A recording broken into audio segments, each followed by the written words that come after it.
July 31 വിശുദ്ധ Ignatius ലയോളയുടെ തിരുനാളാണല്ലോ. എല്ലാവർക്കും തിരുനാളിൻ്റെ മംഗളങ്ങളും ആശംസകളും നേർന്നു. 16-ാം നൂറ്റാണ്ടിൻ്റെ ആദ്യ പകുതിയിൽ ജീവിച്ചിരുന്ന വിശുദ്ധ ഇഗ്നേഷ്യസ് ലയോള അന്നത്തെ കാലഘട്ടത്തിൻ്റെ പ്രത്യേകതകളനുസരിച്ച് സൈനിക സേവനത്തിലൂടെയും ധീരമായ സാഹസിക പ്രവൃത്തികളിലൂടെയും രാജാവിൻ്റെ പ്രീതിയും ലോകത്തിൻ്റെ ശ്രദ്ധയും അംഗീകാരവും നേടുന്നതിനു വേണ്ടി കഠിനമായിട്ട് പരിശ്രമിച്ചിരുന്ന ഒരു യുവാവായിരുന്നു. അദ്ദേഹത്തിൻ്റെ ആത്മകഥയിൽ അദ്ദേഹം പ്രകാരം പറയുന്നുണ്ട്, ലോകമോഹങ്ങളിൽപ്പെട്ട് ആഡംബര ജീവിതം നയിക്കുകയും ധീരസാഹസികളിലൂടെ ലോകത്തിൻ്റെ ശ്രദ്ധയും അംഗീകാരവും നേടുവാൻ പരിശ്രമിച്ചിരുന്ന ഒരു യുവാവായിരുന്നു എന്ന്. ഇങ്ങനെയെങ്കിലും ഫ്രഞ്ച് സൈന്യവുമായിട്ടുള്ള ഒരു യുദ്ധത്തിൽ അദ്ദേഹത്തിൻ്റെ 2 കാലുകൾക്കും മാരകമായ മുറിവേറ്റു. ചികിത്സയിലായിരിക്കെ വീണ്ടും കഴിയുന്നു വേഗം ആരോഗ്യം വീണ്ടെടുത്ത്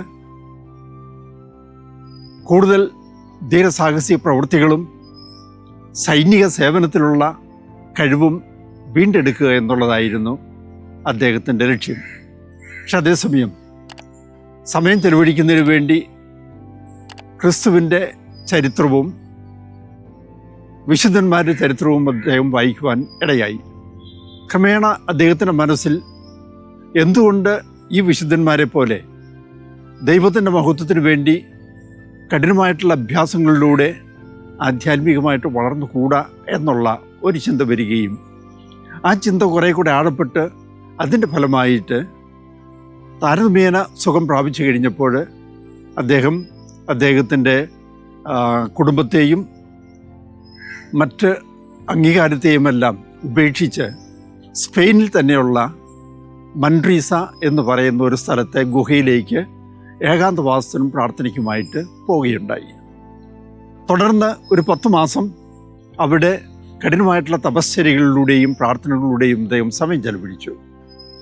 ദിവസം 7-8 മണിക്കൂർ തുടർച്ചയായിട്ട് പ്രാർത്ഥിക്കുന്ന ഒരു അവസ്ഥ. ഭക്ഷണത്തിനായി ഭിക്ഷാടനത്തിന് പോയിരുന്നു.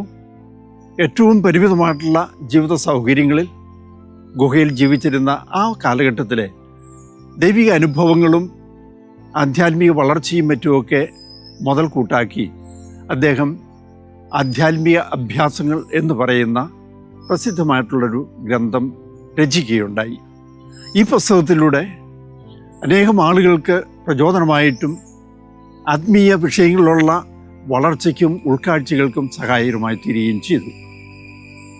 ദൈവത്തിൻ്റെ ഉപരിമഹത്വത്തിനു വേണ്ടി പ്രവർത്തിക്കുക, എല്ലാ ജീവജാലങ്ങളോടും സ്നേഹത്തോടും കരുണയോടും കൂടെ പെരുമാറുക, ഓരോ വ്യക്തിയുടെയും ഉള്ളിലുള്ള അരൂപിയുടെ പ്രവർത്തനങ്ങൾ, നന്മയുടെ അരൂപിയുടെ പ്രവർത്തനങ്ങളെയും തിന്മയുടെ അരൂപിയുടെ പ്രവർത്തനങ്ങളെയും വളരെ സൂക്ഷ്മമായിട്ട് വിശകലനം ചെയ്ത് അതിൽ നന്മയുടെ അരൂപിയുടെ പ്രവർത്തനങ്ങളെ തിരഞ്ഞെടുക്കുന്നതിനും പ്രോത്സാഹിപ്പിക്കുന്നതിനുമുള്ള പരിശീലന പദ്ധതികൾ. തുടർന്ന് അദ്ദേഹം 1540 അദ്ദേഹത്തിന് ലഭിച്ച ഈ ഒരു ഉൾക്കാഴ്ചയും ദൈവിക സേവനത്തിന് വേണ്ടിയിട്ടുള്ള അദ്ദേഹത്തിൻ്റെ ആ ഒരു തീക്ഷ്ണതയും മറ്റുമൊക്കെ പ്രാവർത്തികമാക്കുന്നതിന് വേണ്ടി ഈശോ സഭയ്ക്ക് ആരംഭം കൊടുത്തു. ഈശോ സഭ ആരംഭിച്ചു. അദ്ദേഹം 6 സുഹൃത്തുക്കളോട് ചേർന്നാണ് 1540 ഈശോ സഭ ആരംഭിക്കുന്നത്. ഈശോ സഭയിലൂടെ ലോകമെമ്പാടും മിഷണറി പ്രവർത്തനങ്ങളിൽ ഏർപ്പെടുന്നതിനും ദൈവത്തിൻ്റെ ഉപരിമഹത്വത്തിന് വേണ്ടി പ്രവർത്തിക്കുന്നതിനും മറ്റു ആത്മാക്കളുടെ രക്ഷയ്ക്ക് വേണ്ടി പ്രവർത്തിക്കുന്നതിനുമുള്ള ആത്മാർത്ഥമായിട്ടുള്ള പരിശ്രമമാണ് ഈശോ സഭാംഗങ്ങൾ ഇന്നും ചെയ്തുകൊണ്ടിരിക്കുന്നത്. ഇതിൻ്റെ ഭാഗമായിട്ടാണ് 1540 തന്നെ വിശുദ്ധ ഇഗ്നേഷ്യസ് അദ്ദേഹത്തിൻ്റെ അടുത്ത സുഹൃത്തായിരുന്ന ഫ്രാൻസിസ് സേവ്യറിൻ്റെ ഭാരതത്തിലേക്ക് അയച്ചത്. 1542 ഫ്രാൻസിസ് സേവ്യർ ഗോവയിൽ വരികയും തുടർന്ന് കുറേ വർഷങ്ങൾ ഭാരതത്തിൻ്റെ വിവിധ പ്രദേശങ്ങളിലായിട്ട് വളരെ തീക്ഷ്ണമായിട്ട് മിഷണറി പ്രവർത്തനങ്ങൾ നടത്തുകയും വളരെയേറെ ആളുകളെ സഭയിലേക്ക്, കത്തോലിക്ക സഭയിലേക്ക് സ്വീകരിക്കുകയും ചെയ്ത് നമുക്കറിയാമല്ലോ. ഇന്നും ഈശോ സഭ ഫ്രാൻസിസ് സേവ്യറിൻ്റെയും ഇഗ്നേഷ്യസ് ലയോളയുടെയും ചൈതന്യം ഉൾക്കൊണ്ടുകൊണ്ട് 2019 ഫ്രാൻസിസ് പാപ്പ അംഗീകരിച്ച 4 മുൻഗണനാക്രമം അനുസരിച്ച് പ്രവർത്തിക്കുന്നു. എല്ലാ ജനങ്ങളെയും ആത്മീയ അഭ്യാസത്തിലൂടെ ദൈവത്തിലേക്ക് നയിക്കുക. രണ്ടാമതായിട്ട് യുവജനങ്ങൾക്ക് വഴികാട്ടിയായി അവരെ നയിക്കുക. മൂന്നാമതായിട്ട് സമൂഹത്തിൽ പാർശ്വവൽക്കരിക്കപ്പെട്ടവരെ ചേർത്ത് പിടിക്കുകയും അവരെ നയിക്കുകയും ചെയ്യുക. നാലാമതായിട്ട് ലൗദാത്തോ സിയിൽ ഫ്രാൻസിസ് പാപ്പ പറയുന്നത് പോലെ പ്രകൃതിയെയും ജീവജാലങ്ങളെയും സൃഷ്ടവസ്തുക്കളെയും എല്ലാം സംരക്ഷിക്കുകയും അവരോട് കരുണയോടുകൂടി പെരുമാറുകയും ചെയ്യുക എന്നുള്ള ഈ 4 മുൻഗണനകളുടെ അടിസ്ഥാനത്തിലാണ് ഈശോസഭ ഇന്ന് പ്രവർത്തിച്ചുകൊണ്ടിരിക്കുന്നത്. വിദ്യാഭ്യാസ മേഖലയിലും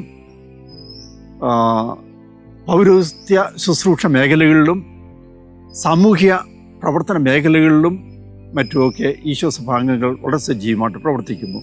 അതോടൊപ്പം തന്നെ റെഫ്യൂജി അഭയാർത്ഥികളുടെ ഉന്നമനത്തിനു വേണ്ടി ലോകമെമ്പാടും വളരെ വിപുലമായ തയ്യാറെടുപ്പോട് കൂടിയിട്ട് പ്രവർത്തിക്കുകയും ചെയ്യുന്നുണ്ട്. ഇഗ്നേഷ്യസ് ലയോളയുടെ തിരുനാളിൻ്റെ ആശംസകൾ ഒരിക്കൽ കൂടെ നേർന്നുകൊണ്ട് നന്ദി.